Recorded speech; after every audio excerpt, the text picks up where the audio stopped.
Hi guys, Olive here. Here today to talk to you about a new book club that I just joined, hosted by none other than Cheryl Strayed.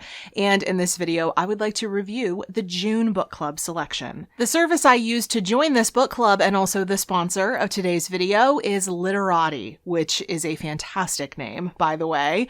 It's an app that offers a dozen different book clubs, each hosted by a different luminary. Literati has some pretty big names on their roster. Their 12 luminaries are authors, artists, activists, athletes, and these are all people who you have absolutely heard of before.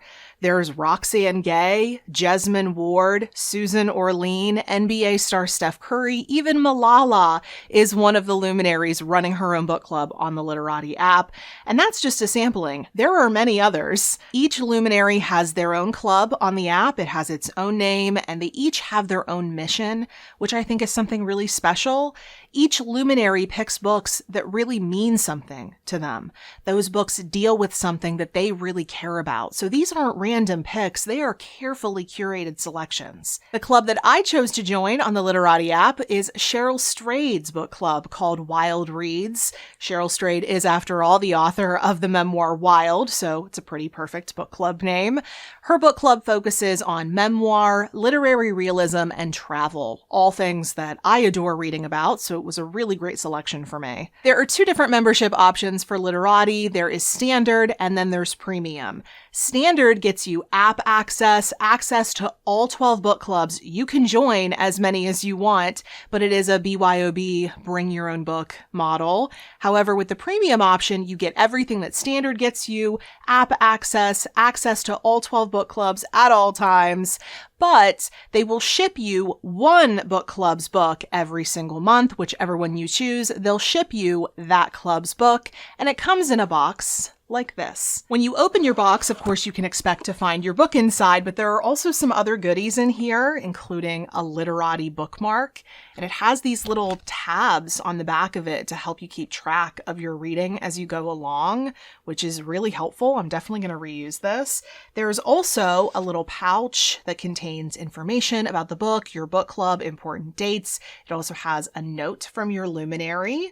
And the most important part, the book, June's book club selection for the Wild Reads book club was Memorial Drive by Natasha Trethewey, and it has this really cute Wild Reads sticker on the front of it. I'm going to review this book in just a moment, but very quickly before I do, I did just want to make a point about the premium memberships, because every single Literati membership comes with access to all 12 book clubs. You can join as many as you want, but with premium, you do have that primary book club, and you get that book sent to you. However, once you choose that primary book club, you're not locked into it. That's a choice you make every single month in the middle of the month, and you're able to see all 12 books chosen by all of the luminaries before you make that selection. So if next month's selection doesn't really appeal to you in the book club that you participated in last month, you can switch. I wanted to mention that because that was the main appeal of the Literati app to me personally. As you can imagine, I hear about a ton of different book clubs. I'm in the book world. I hear about them all the time, and I've always been so tempted to join one and commit to it. I want that feeling of community, like we're all reading the same book at the same time. But the problem with book clubs for me has always been there's inevitably a book that they want to pick up that I'm just not interested in. So I'm forced to skip a month, maybe even 2 or 3 months, as they're reading books that I'm just not very interested in reading. With Literati, I don't have that problem. There are 12 different clubs on the Literati app, and they all offer really different books. So there's a little something for everyone. There's bound to be another book that catches your eye, that appeals to whatever mood you're in. It really gives you the option to expand your horizons. And my favorite part is that you know that everyone else who is reading that book with you is just as excited to be there as you are, because they too had all of those other options, and yet they chose that book that you're also reading that month. So the excitement is just palpable. And that's another amazing thing about this service. You can talk directly to your fellow readers in the Literati app, and your luminary has the ability to drop in on any of those discussions at any time. I know a lot of people like celebrity book clubs. I know they've been very popular. However, it's never been super straightforward to me when and how you go about connecting with the other people who are reading that book at the exact same time. I think the whole point of a book club is all the great discussion that comes from a very diverse group of people reading the same book at the same time and getting very different things out of it. That's the magic of a book club. With Literati, you know exactly where to go when you want to share your own thoughts or when you want to hear what other people are thinking about the book. You can have real discussions with your fellow readers, including me. I'm over on the Literati app if you'd like to connect with me over there. And like I said before, even your luminary will sometimes pop in and chat with you, which is such a cool opportunity. Each book is broken down into different discussion areas. You have a chance to chat with people before you start the book, as you're reading the book, and then most importantly, after you've finished, you can share your thoughts and hear what everybody else thought about the book. But speaking of hearing what people thought about the book, now that I've told you how Memorial Drive by Natasha Trethewey got into my hands, let me give it that review that I promised. This book was published in 2020 by Echo, which is an imprint of HarperCollins, and this hardcover that I received complimentary of Literati comes in at 224 pages. The author of this book is a poet. She has written a number of different poetry collections. She was the United States' Poet Laureate in 2012 and 2013. She's now a professor of English at Northwestern University. Her father was also a poet. He passed away in 2014, and her mother was tragically murdered in 1985 by her second husband, the man who was briefly Natasha Trethewey's stepfather. Natasha was only 19 years old at the time of her mother's murder. Memorial Drive is Natasha Trethewey's memoir, and of course, in this book, she discusses her mother's murder. It is definitely a focus of this book, but she starts this memoir far earlier than that, in her early childhood, in happier days. She was born in Mississippi. Her parents had an interracial marriage. Her mother was Black, her father was white.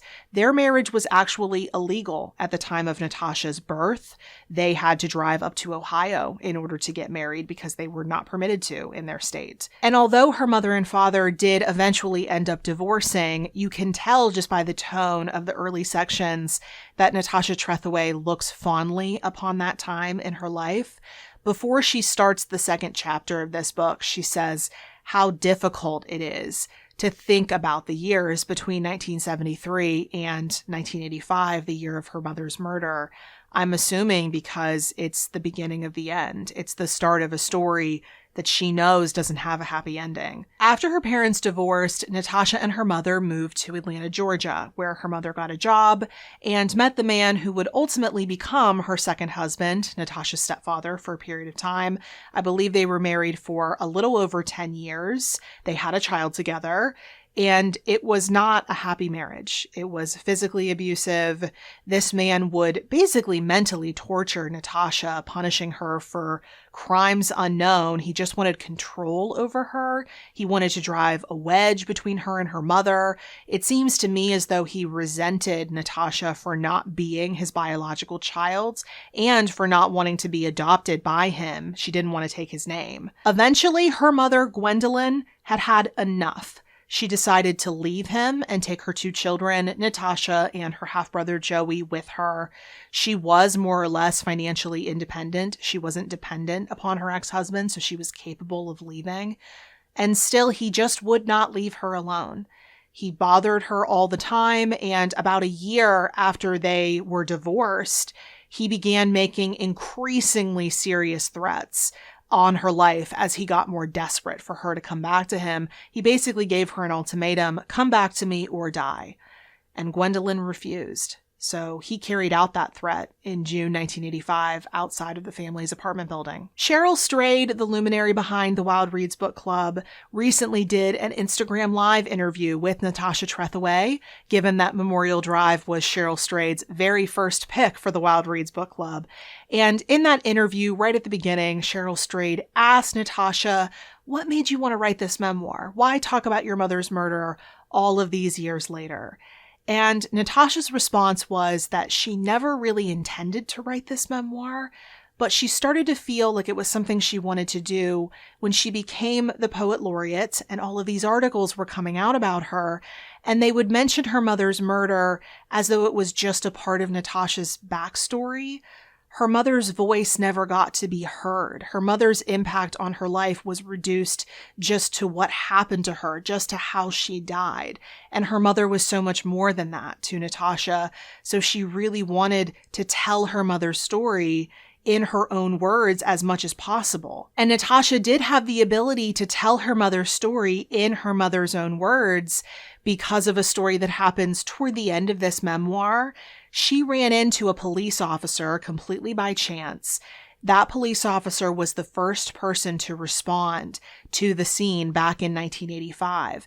And he happened to know that her mother's case file was about to be purged from the records. So he went and retrieved it before it was removed and gave it to Natasha. So all of a sudden, she had all of these new resources from the case file. In that case file, her mother's voice was crystal clear because of a number of things that it contained. There was a document that her mother had begun writing detailing the entire situation, basically from the beginning of when she met her husband and what the marriage was like, and then what was happening more in the present. It wasn't a completed document, but she had begun to write down what was happening to her, clearly because she knew she would need it at some point as things continued to get more and more serious. But there were also transcripts of phone calls between Natasha's mother, Gwendolyn, and her ex-husband, Joel. He was calling her a lot, making threats against her a lot. But Gwendolyn recorded those phone calls because she needed evidence of him threatening her before she could receive police protection. Reading those transcripts is chilling, but it's also so powerful because of the strength and determination that Gwendolyn shows. This book is absolutely incredible. You can definitely tell that it was written by a poet because it seems like every single word used in this book was chosen so intentionally. She uses very simple but very powerful language to convey emotion. There's nothing overblown or dramatic about it. It's very elegant. It's very poised. It is extremely nuanced. And there's just this steady, even rhythm to the prose. It's just beyond beautiful. I think you can even tell that this was a memoir written by a poet because of its title. This is a title that has more than one meaning. It has more than one interpretation because Memorial Drive is the road on which the murder happened. So it's significant in that way. But also I think it speaks to Natasha's intention when she wrote this book. I think this book was intended to be a memorial to her mother. And it's a very successful one. In that Instagram live with Cheryl Strayed that I mentioned earlier, the two close out the conversation by saying that even though this is a sad book, even though it talks about sad things, there is such a lightness to this book. I mean, it will break your heart in places, but you can definitely feel that it's meant to be a celebration of her mother's life and a celebration of life in general. Trethewey said in that interview that even the act of writing this memoir was an act of survival, an act of triumph, that putting this book out there into the world was a statement that I'm still here. There's one line that she said in that interview that absolutely blew me away. She said, "I can make a beautiful thing out of the ugliest of things." And I think that sums up this book so perfectly. Cheryl Strayed said she was going to save that interview to her Instagram so that anyone who wants to go back later and watch it can. And if I can find the link, I'll put it in the description box below for you. I cannot recommend watching that interview highly enough. It's only about a half hour, but it's one of the most powerful author interviews I have ever seen in my life. Cheryl Strayed has a lot in common with Natasha Trethewey when it comes to their family backgrounds. So they were connecting on this deep level. Natasha Trethewey was getting emotional throughout a lot of it, but then even though she was getting upset, every single thing that came out of her mouth was so beautiful and so profound. And she was saying that reading the comments on the Literati app, other people were sharing their stories of loss, and she was talking about how it made her feel so much less alone. I had chills almost the entire way through. I was getting choked up at portions. I'm even getting slightly emotional now just thinking about it. Cheryl Strayed is a fantastic interviewer, and this was only her first selection for the Wild Reads Book Club. I cannot wait to see what her book club has in store. So in conclusion, this book is truly phenomenal, and my experience with the Literati app thus far has been just wonderful. Thank you so much to Literati for sponsoring this video and for putting this incredible book into my hands. If you're interested in trying out Literati, links to their website and everywhere else you can find them will be in the description box below. If you download the app, be sure to connect with me. I am at A Book Olive, just like I am here on YouTube. In the comment section below, let me know which book club you're joining or which book club you would be interested in joining. And if you've read Memorial Drive, please also let me know your thoughts in the comments. Thanks again to Literati, but also thank you to Cheryl Strayed and Natasha Trethaway, and thank you so much for watching. I hope you're having a wonderful day. I will see you in the next video. Bye.